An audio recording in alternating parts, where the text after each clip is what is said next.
It's just ticking. We're almost there.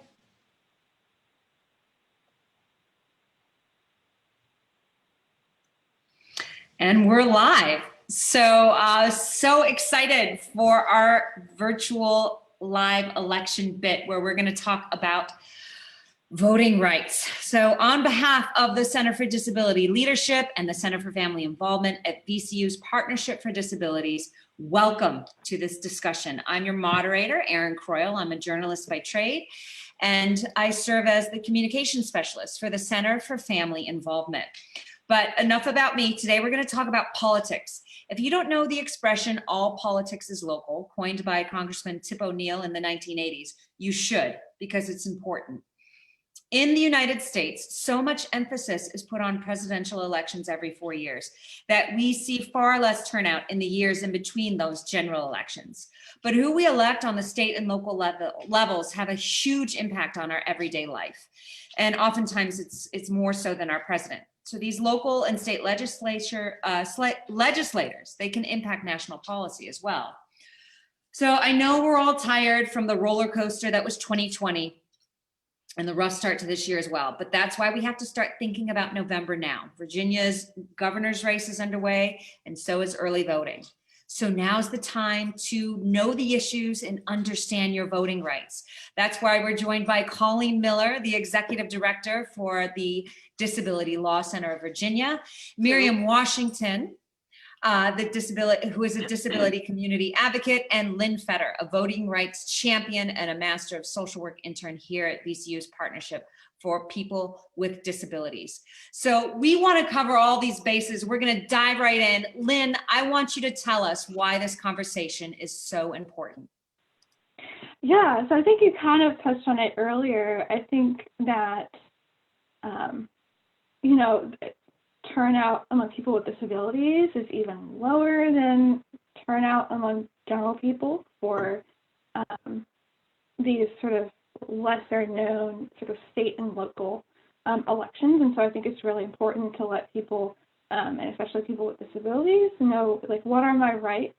What are, what do I need to do as a voter to make sure that my voice is heard in the government? So democracy, right? Right on. Right on. So why don't we dive straight into the questions? And Colleen, let's start off with you. Can you give us some basics about voting rights and what people with disabilities should know about their voting rights in Virginia? Sure. Well, there's a couple of things that I wanted to tell you about. First of all, the basic kind of legal requirements, and then also the really practical requirements around voting. But I also pulled together a list of important dates to keep in mind. So Erin, if you can go ahead and post those in the comment section, or is that what it's called, the comment section? Yeah. Indeed, yes. Yeah, okay. We can post them there a couple of times too. The basic legal requirements about voting are that you have to be a resident of Virginia and a citizen of the United States. You have to be at least 18 years old, and you'd have to be not voting in any other state. So if you're a resident of Virginia, but you go to college in another state, you have to be planning to vote only in Virginia in order to vote here. Yeah, you don't get to vote both places. There's a couple of limitations on voting that sometimes have an impact on people with disabilities. And one of them is that if you are a convicted felon, you lose the right to vote. And you might wonder why that has anything to do with disabilities. It's because oftentimes people with serious mental illness have behaviors that get them into the criminal justice system. And it's really more that their behaviors are disability related, but they end up as convicted felons and they lose their right to vote forever. There are some processes underway to try to change our Constitution so that somebody can get their right to vote back after they've served their time. And you can petition to the governor and ask the governor to restore your rights. But except for those two things, convicted felons never get to vote again. Actually, go ahead. Sorry. It's actually my understanding from reading the amendments to the Constitution that was passed that actually now you automatically, after you've served your time, you can automatically vote again. Right, that is one of the amendments that was passed this year, but it has not yet been adopted. So the Oh, way, okay. yeah, the way constitutional amendments work, and there are a number of things going on with constitutional amendments we all need to pay attention to. The way it works is that it's got to be passed in one legislative session, and then it has to be passed in the next session that has different members in it. So that constitutional amendment still has to be passed a year from now, and then it gets put on the ballot. So there's still many steps that we have to go through before that is actually changed in the Constitution. Well, thank you for that information. I did not know. Yeah, yep. Another thing that is also in the Constitution, and there's some attempts to change it, is that you cannot vote if you have been judged to be incompetent by a court of law. And the way that Virginia interprets it, for the most part, is if you have a full guardianship, you are considered to be incompetent. So oftentimes people go into court trying to get a guardianship for their child or their parent, not realizing that by doing so, you're also taking away their right to vote. You can ask a court to put a guardianship in place and leave the right to vote in place. But that's got to be an affirmative decision that the judge makes. If there's nothing in the court order about that, a person under a guardianship loses their right to vote. So those are some things where we are trying to have some changes going forward, but it's really important that people know that, especially as they go into guardianship proceedings, that it could impact their right to vote. A couple of really sort of practical things to keep in mind is that people with disabilities who have mobility challenges or just simply don't want to go to vote can certainly vote absentee. There are earlier deadlines for requesting absentee ballots. If you do go to vote, you have to have an ID with you to prove you are who you are. And if you don't have an ID, which sometimes happens with people with disabilities, the law is a little bit easier in Virginia now. You can just sign a statement swearing that you are who you say you are. So that's been a fairly recent change, and that's really a great help to people with disabilities who don't have driver's IDs, and for older people who maybe no longer have their driver's license. So that's been a great change. And again, just pay attention to the deadlines that Erin has posted there. There is a Republican primary coming up. If you are already a registered voter, you can participate. You can register to participate in that primary. Now, the Republican Party is doing it by convention. There's 37 different places where this convention is going to be held. And every single town has their own rules about who can vote in that convention. In some localities, it's too late to even sign up to be a delegate, but in other ones, you can still sign up. If that's something you're interested in, you get on the website for the Republican Party of Virginia, and there will be information there about how to register as a delegate in their convention. That is that's coming up on May 8th. On June 8th is when the Democratic primary is, and that is held much more like a traditional election. So you can just you can go to your voting place and vote in that. You could also request an absentee ballot and vote absentee in that primary. Thank you, Colleen. This is such good information. And I think it's really important to note as well that any questions anyone has, you can post them in the comments and we'll go ahead. I will ask them to our panelists here. It's good to start preparing now, right? Because you need to register and do all these things and get ready. So these conversations need to start now and continue throughout the year. And we here at the Center for Disability Leadership, Colleen is, we're all available to answer questions. That's right. Miriam, let's turn to you. What would you say to encourage or inspire people with disabilities to vote? One thing I would say to people who are interested or thinking about voting and why it's important is that their voice matters. Our voice matters as a person with disability. As Lynn mentioned, there's like fewer people with disabilities that are out there voting, and like it's really important for our voice to be heard in elections and policies, and yeah, just having us our rights given to us through elections and stuff. Right. Yeah, Miriam's spot on there. And as Lynn pointed out, voting by people with disabilities is not anywhere close to the voting rate of the rest of the population.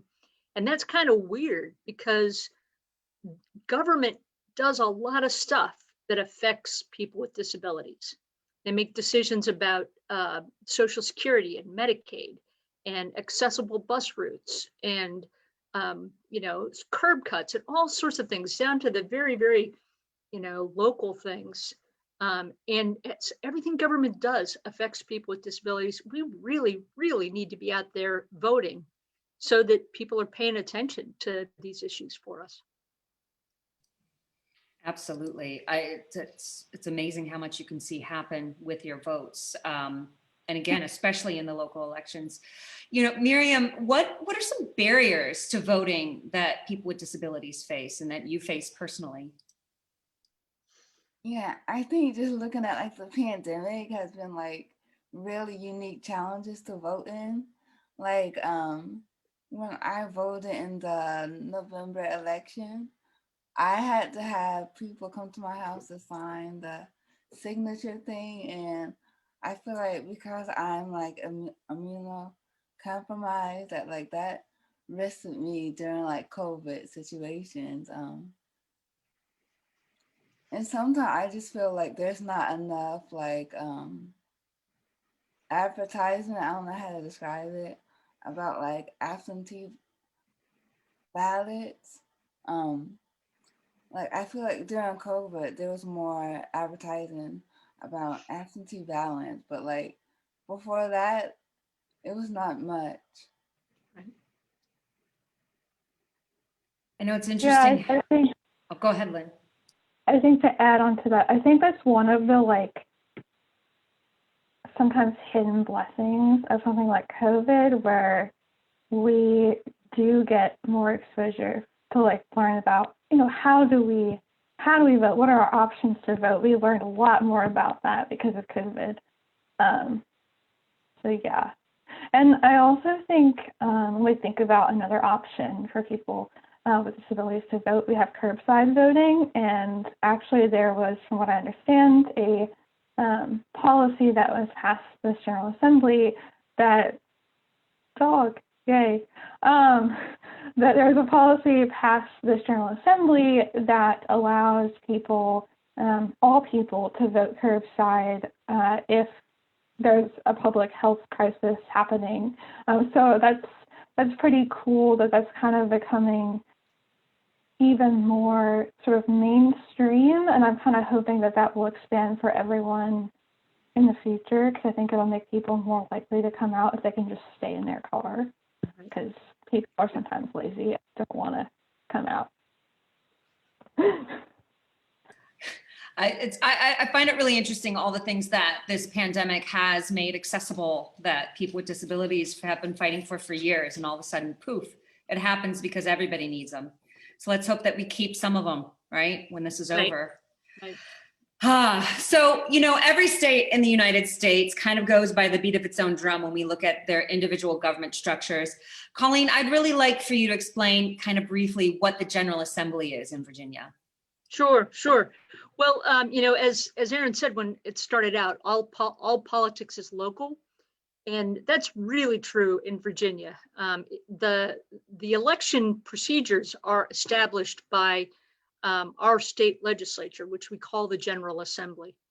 The General Assembly meets only for a short period of time. They only meet for 45 days or 60 days, depending on what year it is. And they do a lot of work in that short period of time. They are the ones that make all of state law for us. And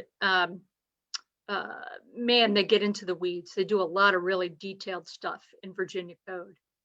Something that's really different about the Virginia General Assembly from Congress, which more people are familiar with, is that the members of our state legislature have other jobs.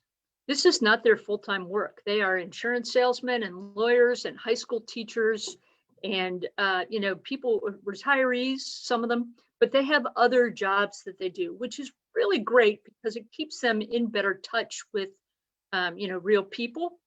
But it also means that they just really can't stay on top of all of the issues.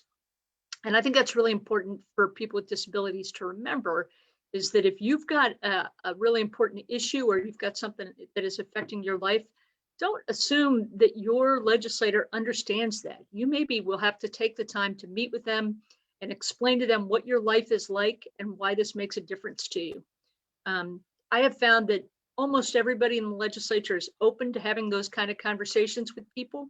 They're usually very, very welcoming to their constituents. So you should really feel free to talk about that, particularly how their laws affect your access to voting. Yeah, I will add to that Virginia state legislators are amazingly accessible. I have been to events before and seen like 3 to 4 of them at once, and you just like walk up to them and say, "Hello, I'm Lynn. I'm in your district. Like, these are the issues that affect me. Thank you for your work."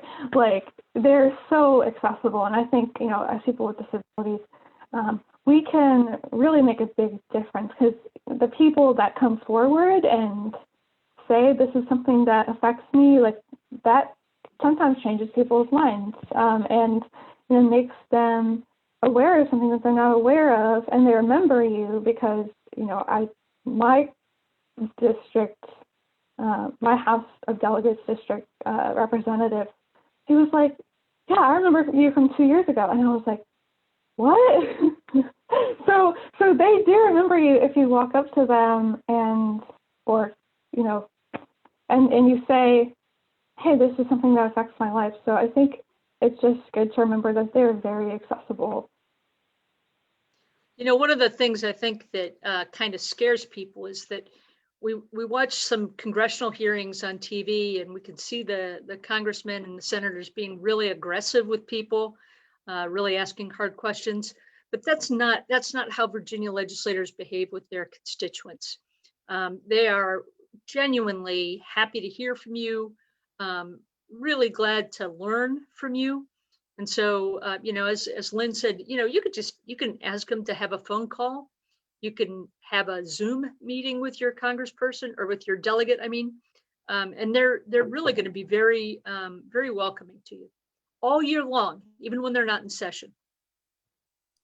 Right. They work for us. And the other thing, we're talking about voting rights, but we all can run for office too, right? That's Let's right. not forget That's that. Right. I see some young leaders that we're talking to right now, Lynn and Miriam, right. There's nothing wrong with running for office and really having a voice. That's the next step, isn't it? That's right. Well, Colleen, so 2021 General Assembly's already over. So what are some of the bills that were passed that have made voting more accessible? There was a lot of activity on voting rights in general. In particular, they were responding to all of the things that changed so rapidly in Virginia as a result of the pandemic. So they were trying to figure out what of those changes they wanted to keep in place permanently, which things were not working. But there was also some really good improvements for people with disabilities generally. So, Miriam talked about how when she voted absentee, she had to have somebody come into her home and witness her signature, even though she's immunocompromised, even though that put her at risk of COVID. So that law has changed. As of July 1, you do not have to have a witness on your absentee ballot during a time of health crisis, during a statewide emergency. So if we are still in this COVID crisis in November, Miriam, you'll be able to sign your absentee ballot and you won't need to have a witness come in to your home to do that. So that's really important. That was Senator Favola from Northern Virginia who promoted that, and we were really happy to work with her on that because we thought that was an important change. as Lynn and I were talking, there are some limits in the state constitution against voting. And so there are a couple of resolutions going forward to change the state constitution with restoring felon rights and to limit how a court can take away the voting rights for somebody who is adjudicated incompetent. But those are still several years away. One of the, I think Lynn hinted at this also, is that people with disabilities or people who are 65 or older can vote curbside. They can vote early and they can vote day of election curbside. Now, my office has done surveys all over the state to see how this works. And we found that somewhere around 35–40% of places keep that a secret. They don't let anybody know that curbside voting even exists. And in fact, in one of the counties where we talked to them about it, they told us they were keeping it secret, that they did not want people to know that they could vote curbside. So we did get a change in the law about that this year. And again, this will take place on July 1st, that the polling places not only have to offer curbside voting, but they have to put a sign outside to tell you how you get that ballot. Some places they ask you to honk your horn 4 times. Some places have a person stationed in the parking lot to kind of be looking for it. In Richmond City, they post the cell phone number of the people inside that you can call from your car. So there are all sorts of different ways, but as of July 1, they can no longer keep it a secret. And another thing that we worked on that was really important this year was about people with vision impairments or who have a print disability and can't vote absentee without assistance, because the absentee ballot is mailed to your home and it is a print absentee ballot. We ended up having to sue the state over that, and they did create an electronic ballot for people with disabilities and a process for people with a vision disability to be able to print, vote, to be able to print their ballot electronically, print it out and mail it back in. So that was changed for the November election. This year, the legislature decided to make that change permanent. So that has been fixed in law, that someone with a vision disability doesn't have to trust your mom, your neighbor, whoever it is, to mark the ballot the way you ask them to mark it. So some really important changes that came out of the legislature this year. That's fantastic and refreshing, because some changes in other states are not moving in the same direction. That's correct. That's correct. Yeah. Colleen, let's turn to you again and talk about any legal restrictions on who can vote based on their disability. Sure. As we talked about, the biggest legal restriction on somebody with a disability is if they have a guardianship and their guardianship order does not specifically preserve their right to vote.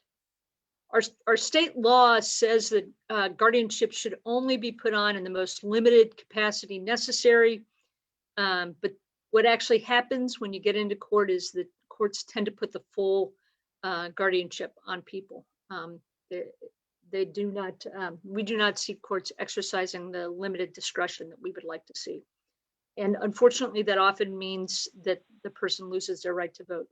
You can't specifically ask the court to preserve that right to vote for the person when you are petitioning for guardianship.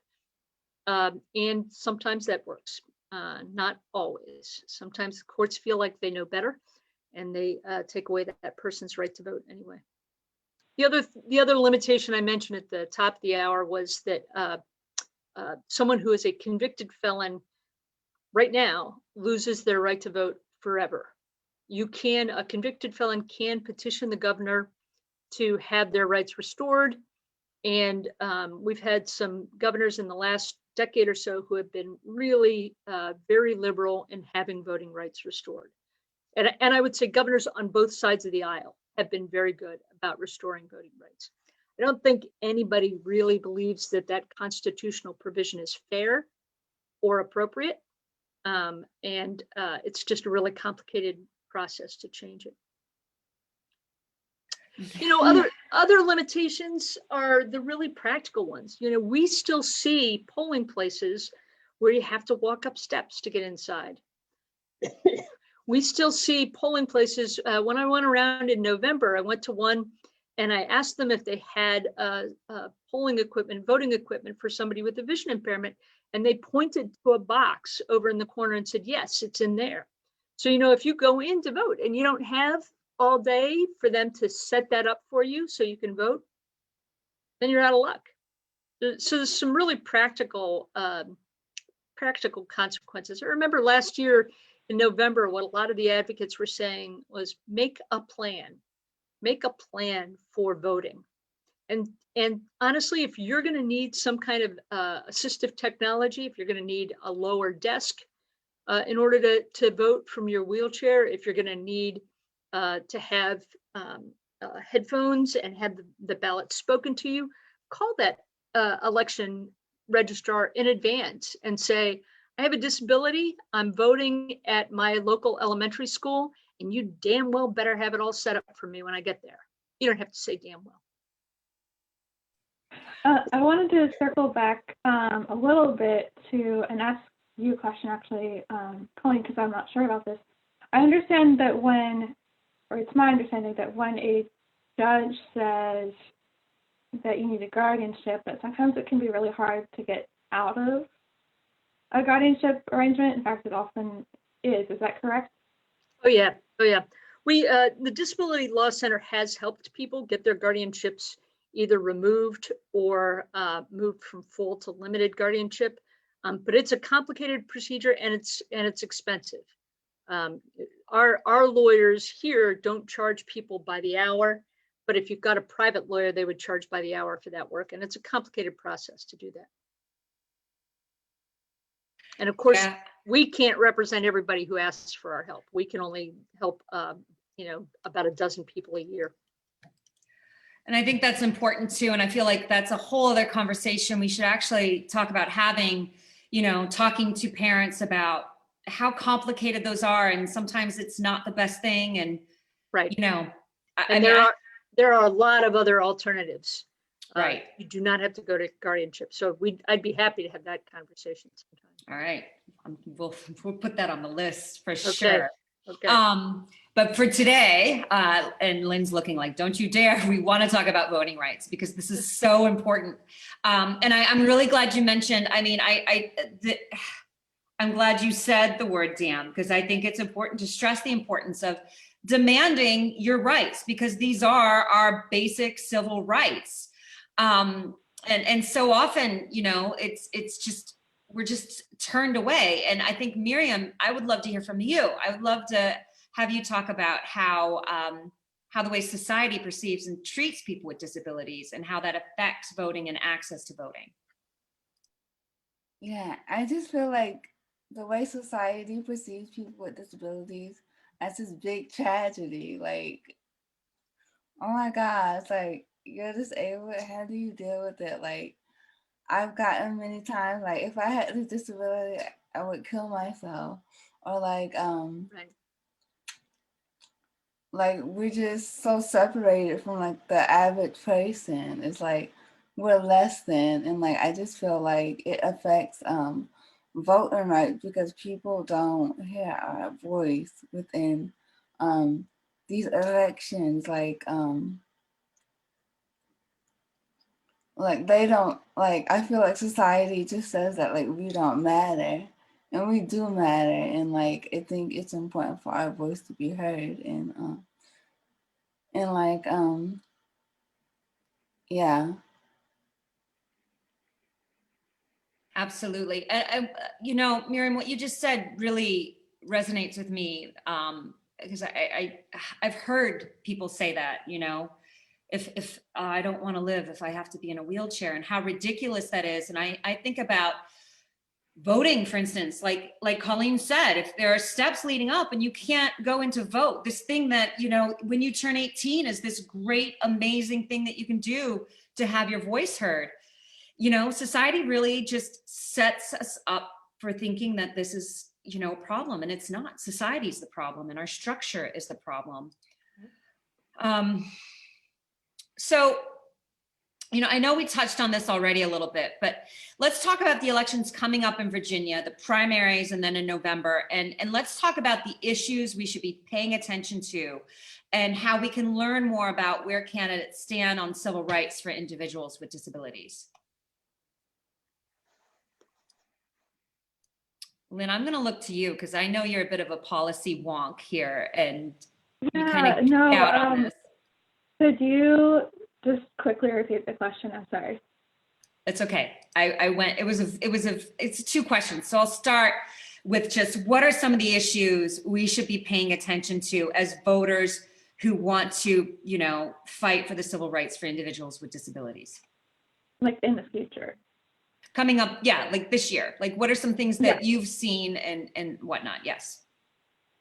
Yeah, and I think what we've kind of talked about already in terms of like just barriers, putting in policies that, require there to be, there's probably laws about this already, but requiring there to like not be just steps going up to, a polling place, and requiring, just sort of basic things that take away barriers, making sure that people, as Colleen said, have the like voting machines out and set up.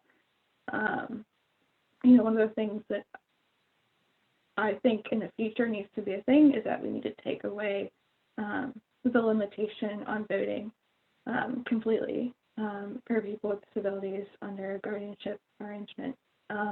So, things like that. I've seen a lot of people, particularly with people with intellectual disabilities, kind of assume that these people don't understand, lack the capacity to understand the act of voting, right? I think that's the language in the law, or about going to be in the law eventually. But I think that for people with intellectual and developmental disabilities specifically, there's often a lot of misunderstandings around like people don't have the ability to understand, and they do. There's all sorts of ways to help people understand. Like you can do supported decision making, you can put things in plain language, like that is a thing.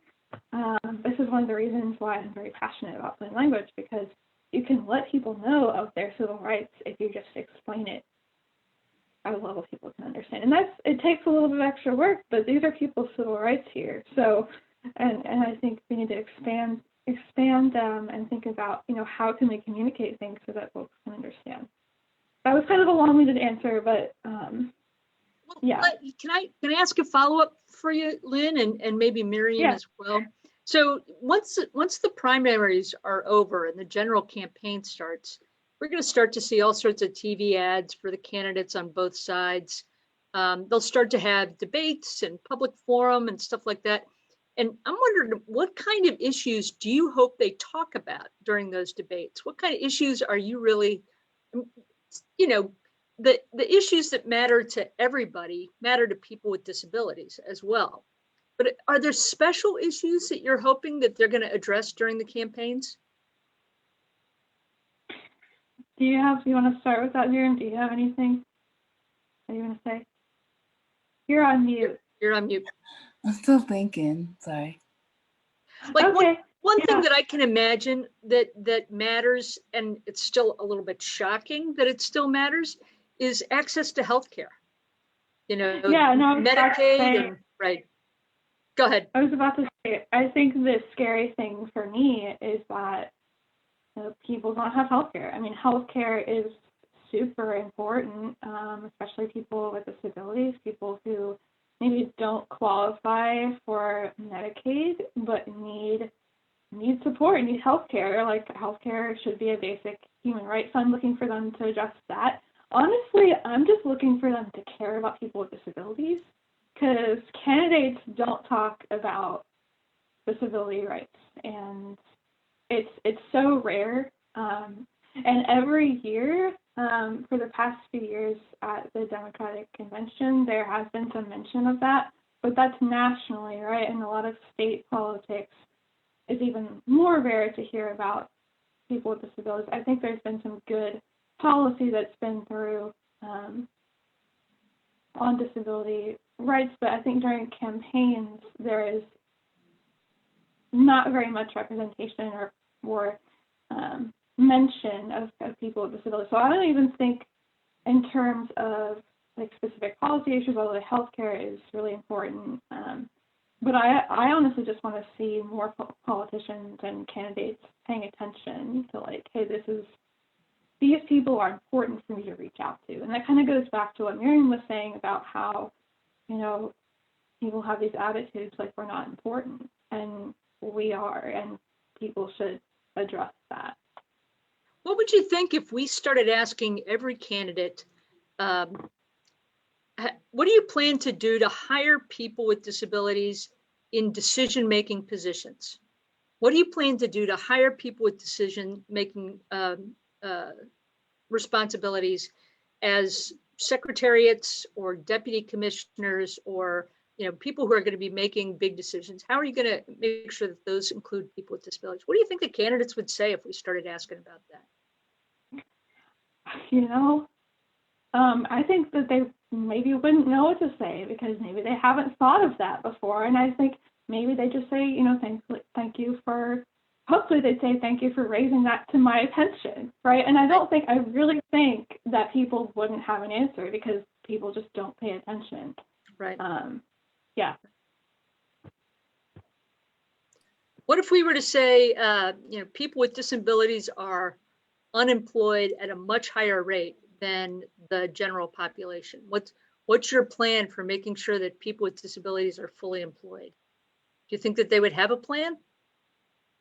I think sometimes they do, particularly on a federal level, but I haven't seen, there's a hiring, the Department of Human Rights Resource Management has been directed by this General Assembly session to create an alternative hiring process for people with disabilities through the establishing processes. And so that's like one positive step, pretty positive step. And there's part of that is, I assume, going to be some kind of hiring preference. But I think that I don't think a lot of candidates, I think there's some candidates that pay attention and really know, like Jen McClellan is really good about paying attention and thinking about disability issues. I know that for sure because she's sponsored things. But I think in general, I haven't seen a ton of awareness from politicians. Yeah. Miriam, what kind of questions do you think we should be asking them? You're still on mute.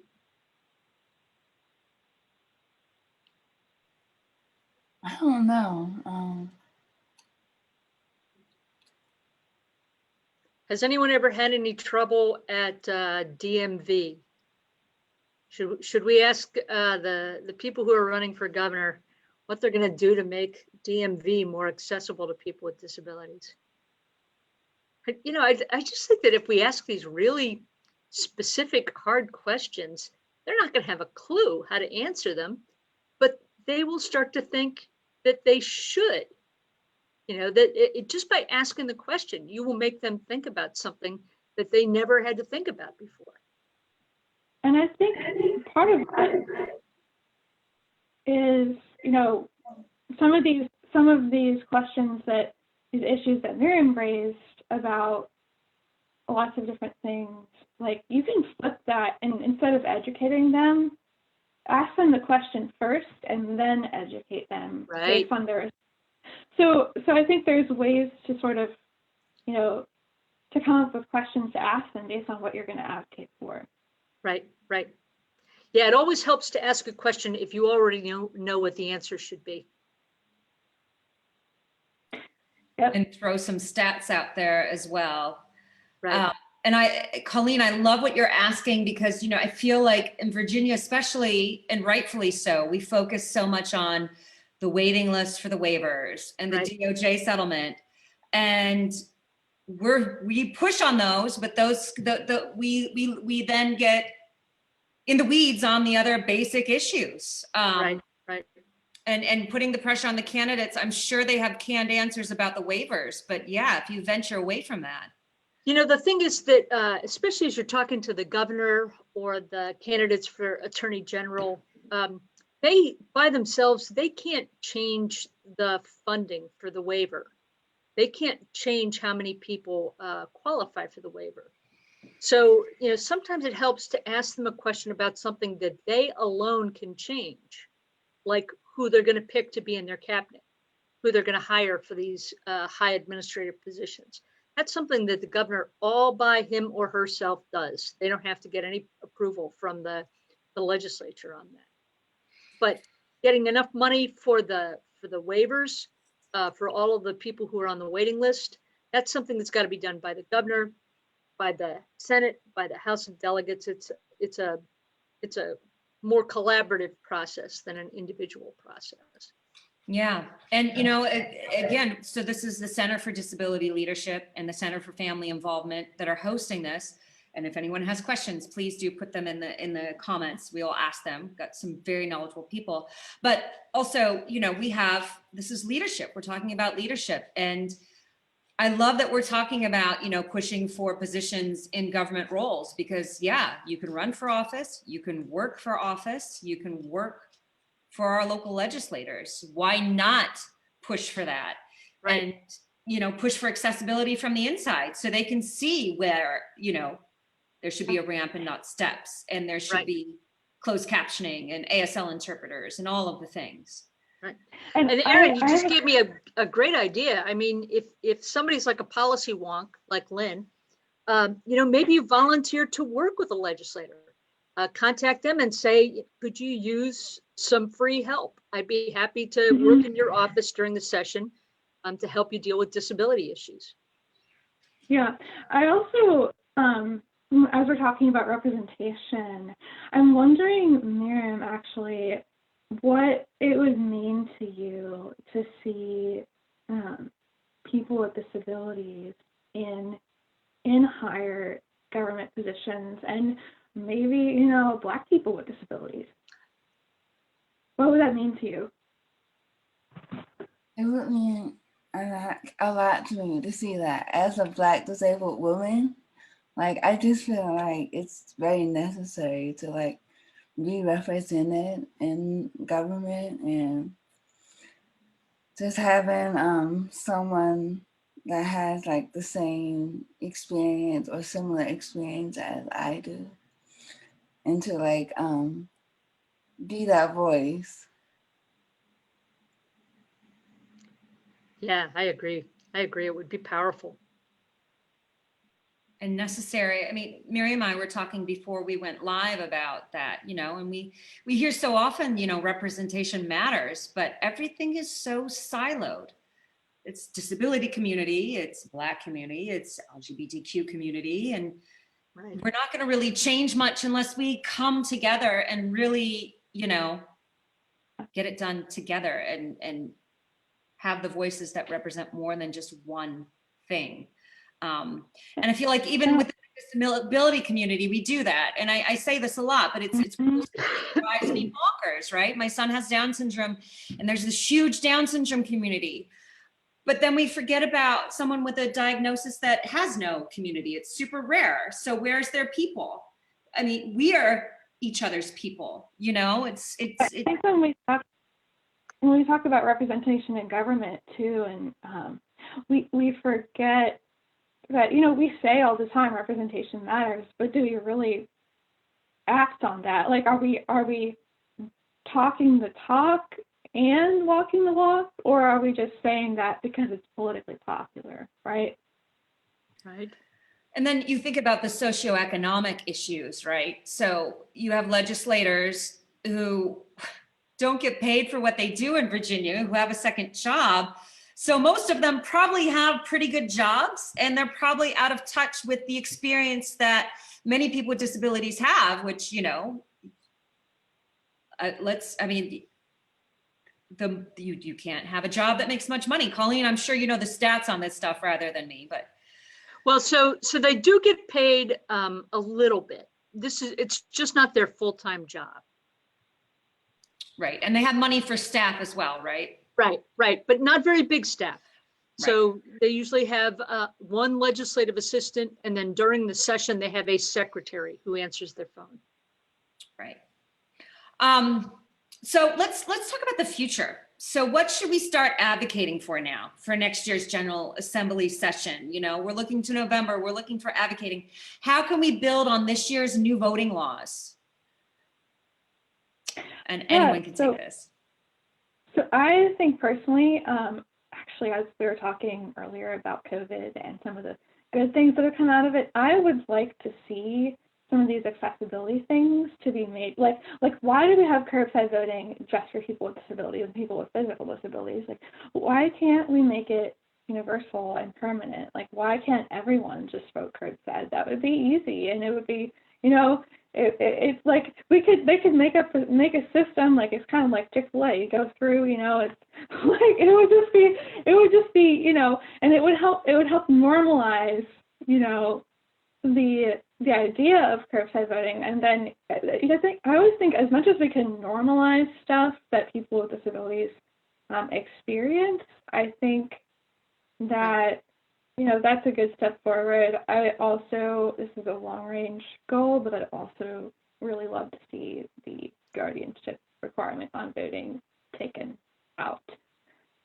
Yeah, I think that'd be a powerful thing for us to advocate for, is to force a court to make an affirmative decision to take someone's voting rights away, rather than having it be the thing that just happens automatically. That would make a big difference, I think, because it would make a court think about it.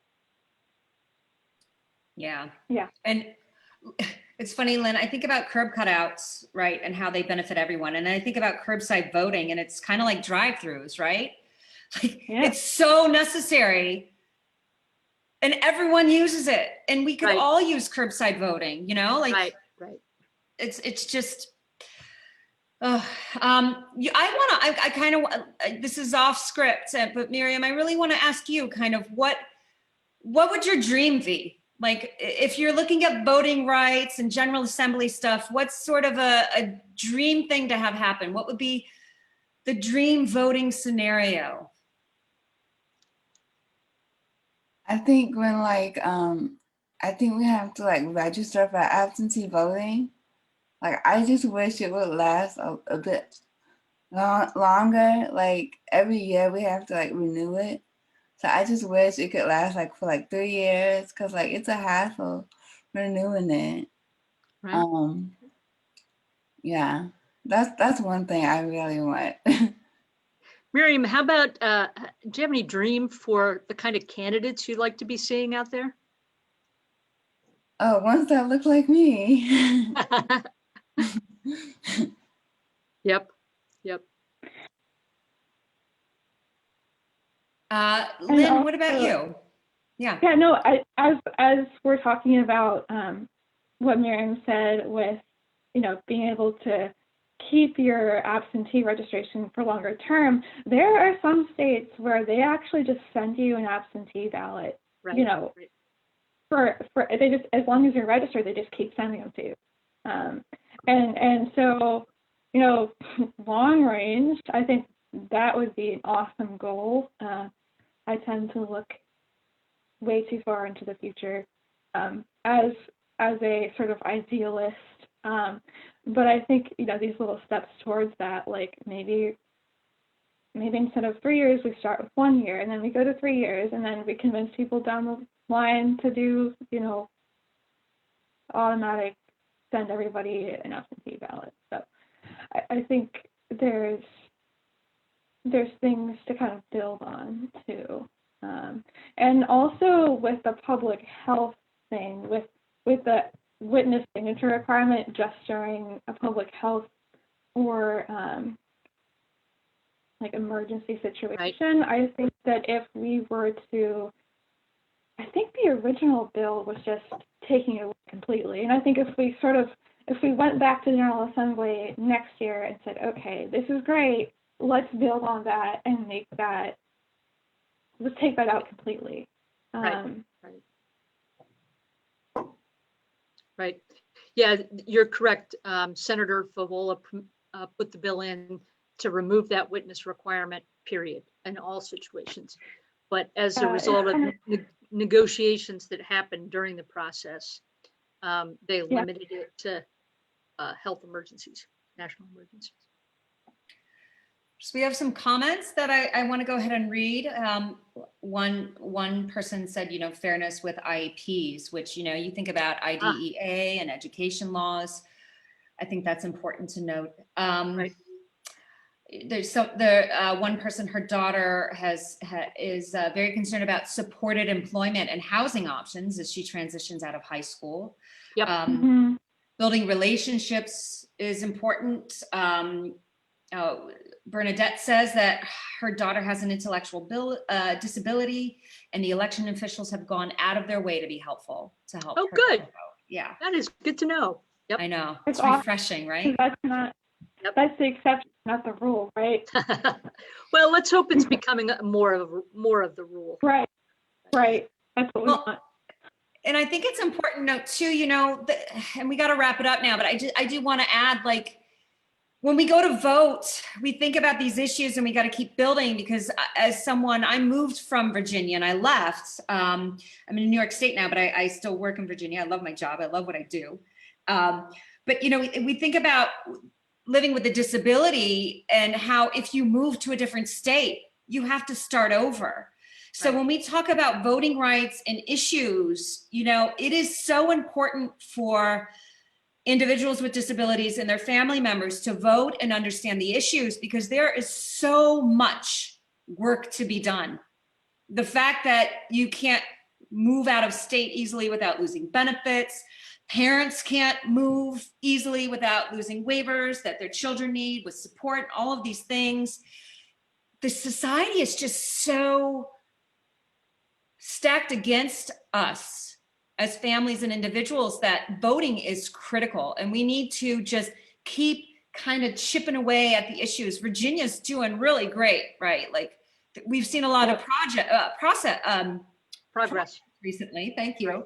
But other states are eroding away at some of the progress. So we need to stay up on things. We need to read, we need to vote, we need to meet with our legislators. And something that I learned early on is that it's not just showing up once a year, it's establishing those relationships with people and really staying in touch. And like Lynn, like you were saying, like, they know who you are, they remember you. It's a relationship. Right. Hey, Erin, I know we only have a minute or two left, but I did want to share with people a resource as we head into the elections. In addition to having candidates that we vote for, there will also be issues on the ballot. Like here in Richmond, we are going to be voting on whether to have a casino in Richmond or not. So if I've sent Erin a website called ballotpedia.org. And as we get closer to the election, they will have on that website a discussion of the issues that are going to be on local ballots. So make sure to educate yourself before you vote, because these are issues that impact your everyday life as well. Yeah, and I will say I love that. I was on that yesterday, the day before, educating myself on all these candidates. So yeah, that's a great website, great resource. Right. I sent it to my mom. I'm glad you said that, because honestly, I was a political science major, and when I read issues, when I go to vote, I have a hard time with them. So we're talking about plain language. It's really important. Yeah. You can also get information about local issues like that on the State Board of Elections website, and that is elections.virginia.gov. So, and I did post that earlier. That one as well. Yep. So yeah, that they won't give you positions on anything, but they will kind of give you all the statistics that you need. Mm-hmm. Excellent. And we've gotten a thank you for this session. And I think that's the best way to end this. Does anyone have anything to add before we end this? You all are fabulous. Thank you so much for doing this. Awesome. Yeah. Thank you. Love it. Thank you.